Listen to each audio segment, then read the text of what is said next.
What's up, guys? It's Eddie, and welcome back to Night's Podcasting. And today, on this lovely evening, or whatever, or wherever you're watching this, we're looking to do something new, in this Night's Podcasting club. And what's that new thing you might be asking? Well, I've been wanting to do this type of genre, you could say, but I really didn't have anyone to talk to, which is sports. And unless you're like listening to it right now, hit me up if you want to talk about sports and wants to get on the podcast with me because I'm kind of lonely right now. I'm joking, of course, but yeah, basketball, football, a lot of I really like sports, like combat sports, like a lot of things. Like I'm not like ignorant.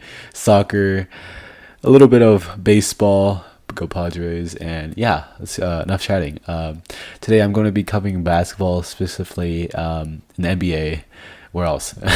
And some topics I've been wanting to express out loud to the public, instead of me thinking I'm the smartest man on planet Earth with my thoughts. But yeah, I really want to talk about the Los Angeles Lakers and how confusing a player Russell Westbrook is. Starting off, Westbrook is okay. To start off, Westbrook is one of my favorite players in the league right now, but I slowly but surely have to recognize what his role is in the NBA. In my opinion, I think he's a number one in my opinion, I don't think he's a number one option on a championship team.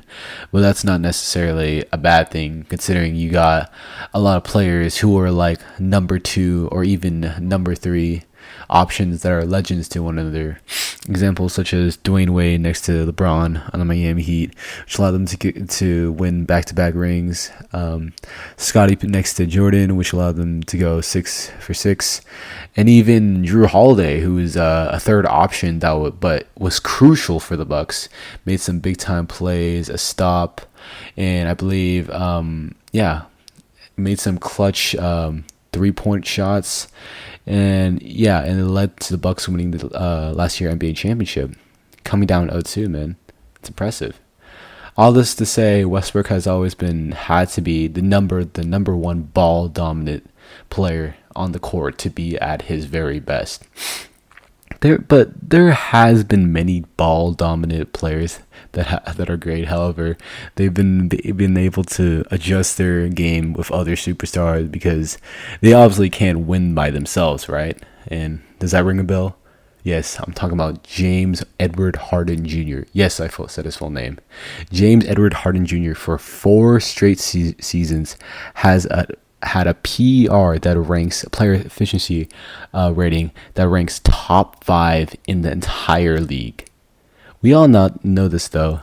Him playing with Chris Paul and even Westbrook being that number one ball dominant player, averaging 30 points per game. I'm talking about Harden, by the way. Just like even Westbrook was. The point I'm trying to make is, when it was the time to adjust for Harden, because he couldn't really be successful in the playoffs. Remember that time when he missed not just him but the Rockets missed like 20 freaking three pointers in a row and choked against the Warriors that one playoff series. But anyways, when it was time to adjust for Harden, because he was being criticized for just being like an ISO player, when it was time to adjust, he did it perfectly, considering he got traded to a team of the Brooklyn Nets that had arguably the greatest scorer of all time. Even himself, as a phenomenal scorer, he managed to accept that lesser role despite having that, selfish narrative placed on him. And like the narrative of the front office doing everything they can to give Harden the assets he needs to win a ring, like 3-point shooters, some superstars like to pair alongside him, CP3 and Westbrook. And compare that to Westbrook. This man, after having that falling out with Harden in Houston, gets straight into the Wizards to be alongside Bradley Beal. In exchange, Rockets get back John Wall.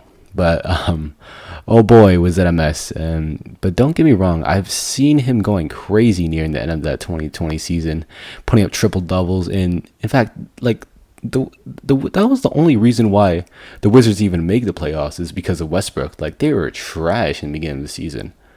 Like it's crazy to even undermine how he's even doing this, because a triple double isn't an easy thing to do, and he's just doing it casually. So you would expect him to go even more crazy alongside like another superstar that matches his energy.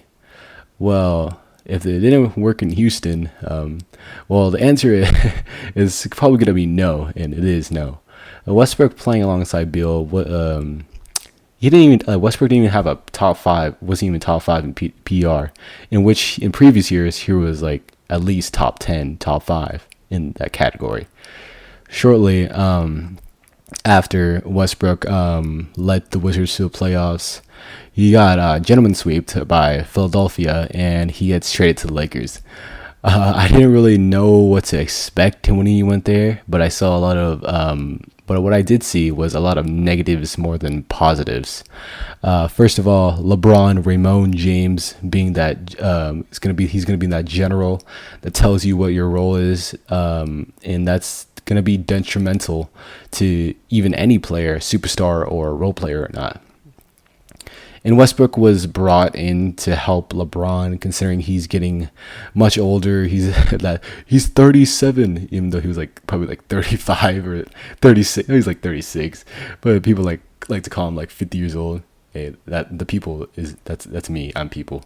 But yeah, he's LeBron's getting much older, and in addition, yeah, Westbrook was expected to add that extra X factor to that team, carry them to the next level. And it was even like the Lakers, after Westbrook was traded there, it was like they were called the super team and stuff. And finally they expected him to be some sort of second option next to LeBron, even because like despite Anthony Davis, like even in that bubble when they won that ring, he was balling out of his mind. But you know, after that series when they lost to the Suns in the first round, you know, Anthony Davis is very injury prone. So Westbrook was a valuable asset to come in to even like kind of replace him in a sense.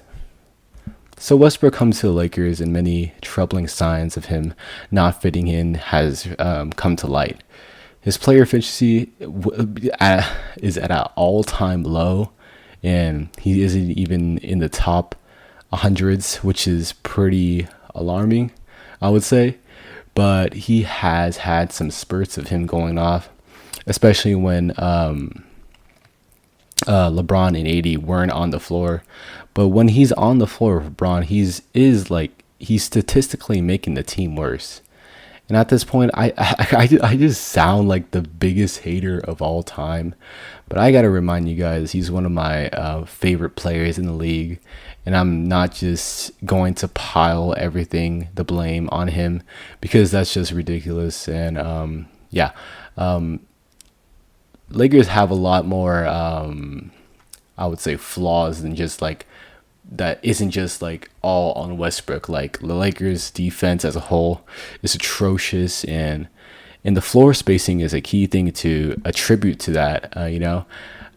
Shooting has been poor, and again, their defense has been, I can't emphasize this up, overall lazy.